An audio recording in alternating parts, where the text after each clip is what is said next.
बिहार के फर्जी आईपीएस मिथिलेश माझी के बारे में बिहार पुलिस ने बड़ा खुलासा किया है।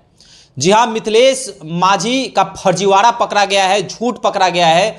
आपको बता दें कि मिथिलेश माझी जो कि फर्जी आईपीएस के वेश में पकड़ा गया था और जिसके बाद पूरे बिहार के साथ साथ भारत में यह चर्चा का विषय बना था कि आखिर 2 लाख रुपए में बिहार में आईपीएस बन जाते हैं।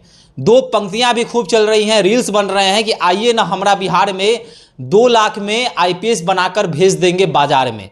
तमाम तरह की बातें हुई, बिहार की किरकिरी भी हुई। वहीं पर मिथिलेश माझी को लोगों ने स्टार बना दिया। मिथिलेश माझी का इंटरव्यू होने लगा, बड़े बड़े न्यूज़ चैनल जो हैं उसके घर पर पहुंचने लगे और मिथिलेश माझी को लोगों ने और मीडिया चैनलों ने स्टार बना दिया। आप देख सकते हैं कि पुलिस जो है उसके फर्जीवाड़ा को पकड़ा है। मिथिलेश माझी पर अब कार्रवाई की जा सकती है। देखिए, इस तमाम मसलों पर बातचीत करने के लिए मेरे साथ अखिल भारतीय अपराध विरोधी मोर्चा के राष्ट्रीय अध्यक्ष धनवंत सिंह राठौर जी हैं। धनवंत जी, आपने बताया भी था कि आखिर 2 लाख रुपए कैसे उसके मामा ने मिथिलेश माझी को दे दिया। तमाम तरह की चीजें आपने बताई थी कि इसमें कुछ ना कुछ झोल है और सच अब सामने आ गया है। क्या कुछ कहेंगे? देखिए, शुरुआत में ही हमने कहा कि ये सिर्फ 2 लाख में वर्दी खरीदने वाली बात नहीं है। ये बताया जरूर जा रहा है, लेकिन अभी भी जहां पुलिस पहुंचा है उससे भी आगे की कहानी होगी, क्योंकि इस लड़के को कम उम्र देखते हुए, चेहरा बेवकूफ़ की तरह देखते हुए, एक गिरोह जिसका ये खुद भी एक गिरोह का एक सदस्य है, क्योंकि इसकी बातचीत से कहीं से आपको उतना भोला ये नहीं लगेगा कहीं से वो। और हमने शुरू में कहा कि यदि गरीब फैमिली से है, निम्न सामान्य फैमिली से है, तो ये 2 लाख रुपए नगद लाया कहाँ से? और वो भी एक ये बात कहीं से पचने वाली बात नहीं है कि किसी व्यक्ति से आप पहली बार मिलते हैं और उसको 2 लाख रुपए आप देते हैं, जिसको आप जानते भी नहीं है कि कहाँ का है, कौन है, क्या है। ये बात कहीं से पचने वाली बात नहीं है, ये गले से नीचे उतरने वाली बात नहीं है। इसलिए पुलिस भी जिस तरह से उसको छोड़ दिया, ये पुलिस की कमजोर पार्ट को दिखाता है। और मीडिया भी, बड़े बड़े चैनल जो उसके घर पर जाके उसको जिस रूप में दिखाया, जैसे कि कोई विश्व रिकॉर्ड बनाया हो, वर्ल्ड गिनीज बुक में रिकॉर्ड लिखाया हो, कोई खिलाड़ी के रूप में कोई भी क्षेत्र में, इसकी चर्चा हमने पहले भी की है। तो ये पूरी कहानी में जो निकल के आ रहा है कि उसने कहा कि मामा ने हमें 2 लाख रुपया दिया, तो मामा ने भी स्पष्ट कहा कि हमने कोई पैसा नहीं दिए है।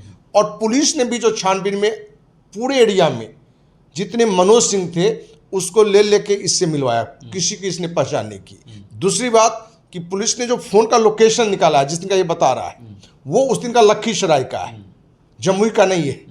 तो ये सारी चीज़ें निकला कि ये एक भोला भाला सीधा नौकरी के नाम पर 2 लाख नहीं दिया, ये एक शातिर है। और हमें लगता है कि इस वर्दी के खेल में कोई हथियार का खेल हो, हथियार का कारोबार हो, या एक शराब का बड़ा सा खेप की बात हो कि इस वर्दी में कहीं झांसा दिया जा सके। अब तो ये सारी चीज़ जांच हो और इस लड़के पर बिल्कुल कार्रवाई होनी चाहिए, क्योंकि इस तरह के लोगों पर कार्रवाई नहीं होने से जो युवा हैं उनको लगा कि इस तरह की कांड को हम अंजाम देते हैं और हम हीरो बन जाते हैं। मीडिया मुझे पूरे देश में विदेश में प्रचार करता है, तो एक नेगेटिव पार्ट आता है। इसलिए इस लड़के पर बड़ी कार्रवाई होनी चाहिए। अच्छा, इन सभी चीज़ों से बिहार कितना शर्मसार होता है। बिहार हमेशा, चाहे वह पुल पुलिया हो, चाहे वह फर्जी आईपीएस का मामला हो, चाहे अस्पताल का मामला हो, तमाम योजनाओं का मामला हो, हमेशा बिहार की किरकिरी हो जाती है और देश में छवि खराब होती है। तो क्या ऐसे लोगों को कड़ी सजा देने की आवश्यकता है ताकि कोई भी ऐसा काम करने से पहले 10 बार 1000 बार सोचे? देखिए, बिहार नहीं बल्कि पूरे देश में इस तरह की घटना बीच बीच में घटती रहती है। फर्जी आईपीएस का, फर्जी सीबीआई अधिकारी का, फर्जी इनकम टैक्स अधिकारी का। आपने देखा होगा बिहार में फर्जी दरोगा, एक्साइज का, जो यूपी का रहने वाला है, यूपी का व्यक्ति बिहार में आकर फर्जीवाड़ा करता है। फर्जी टीटी का, गांधी मैदान में देखेंगे फर्जी दरोगा वसूली कर रहा था। तो पूरे देश में कहीं भी इस तरह की घटना हो, ऐसे लोगों पर एक बड़ी कार्रवाई होनी चाहिए कि कहीं ना कहीं इस तरह के वर्दी में या इस तरह के परिचय को लेकर यदि कोई गलत घटना को अंजाम देता है तो ये और बड़ा अपराध है। आप अपराधी और अपराध कर रहे हैं, ये अपराध। और आप आईपीएस के भेष में, आप दरोगा के भेष में, सीबीआई अधिकारी के भेष में, सीबीआई अधिकारी बता के, इनकम टैक्स अधिकारी बता के आप इस तरह के फर्जीवाड़े काम कर रहे हैं, गलत काम कर रहे हैं। तो इसके लिए कड़ा कानून होना चाहिए, जो भी है उस पर इसको कार्रवाई होना चाहिए। क्योंकि इसी लड़का को लेके कि 18 वर्ष का है, सीधा है, पुलिस ने एक सामान्य धारा लगा के उसको छोड़ दिया, घर जाने दिया। जबकि हम शुरू से कह रहे हैं कि ये घटना सिर्फ भोलापन में 2 लाख ठगाने की नहीं है और आईपीएस की वर्दी खरीदने की नहीं है। इसके पीछे कोई बड़ा खेल है, जिस खेल तक पुलिस को पहुंचने की जरूरत थी, जो पुलिस पहुंचा नहीं। लेकिन पुलिस को कहीं ना कहीं जानकारी मिली और उस पर तहकीकात हो रहा है, और डीएसपी ने जिस स्तर से जांच किया है और जो बातें निकल के आ रहा है उससे लग रहा है कि ये एक सामान्य नहीं लड़का था, ये खुद शातिर खिलाड़ी था और किसी बड़े गिरोह के लिए काम कर रहा है। अच्छा, लोग ये भी चर्चा कर रहे हैं कि कानूनी रूप से शादी की जो उम्र है वह लड़कों की 21 साल है, लड़कियां जो हैं 18 साल तय किया गया है, लेकिन मिथिलेश माझी की शादी 16 साल की ही उम्र में हो जाती है। तो क्या एक केस मिथिलेश माझी पर यह भी बन सकता है? देखिए, केस बनना चाहिए, लेकिन अपने यहाँ यह है कि कोई इस पर क्लेम नहीं करता है तो इस तरह के केस नहीं बनते हैं, लेकिन केस बिल्कुल बनना चाहिए।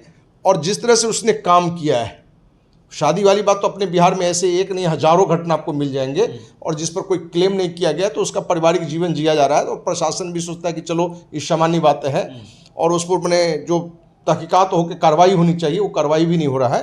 तो हम तो अभी इस मुद्दे पर है कि भाई फर्जी IPS, वो तो शादी वाला मुद्दा है, उस पर क्या होगा वो सरकार देखता है। ये एक बड़ा घटना है, क्योंकि जिस तरह से उसने बताया और जिस तरह से किया, और पुलिस पर भी कार्रवाई होनी चाहिए। कि हमें लगता है कि जो स्थानीय जो थाना है उसके भी कुछ लोग इस खेल में जरूर मिले हुए हैं, क्योंकि हमारे पास ये जानकारी आती रहती है कि ये IPS वर्दी की ही बात नहीं, बल्कि बिहार के अनेक जिलों में, अनेक पंचायत में पुलिस की वर्दी में एक टीम खड़ी हो जाती है और शराब के एक बड़े खेप को आगे तक पहुंचा देता है, जबकि वो पुलिस होता नहीं है, पुलिस पदाधिकारी होता नहीं है। तो कहीं ना कहीं शराब का बड़ा खेल है या हथियार का एक बड़ा खेप को इधर उधर करने का खेप था, इसलिए उस पर पूरी तरह से जांच होनी चाहिए। और सरकार को इस पर हमें लगता है कि किसी जज के नेतृत्व में इसका जांच करे तो हमें लगता है कि बड़ी घटना निकल के आ सकता है। तो मिथिलेश माझी के बयान और पुलिस के द्वारा जो तहकीकात किए गए, दोनों जो हैं वह मेल नहीं खा रहे हैं।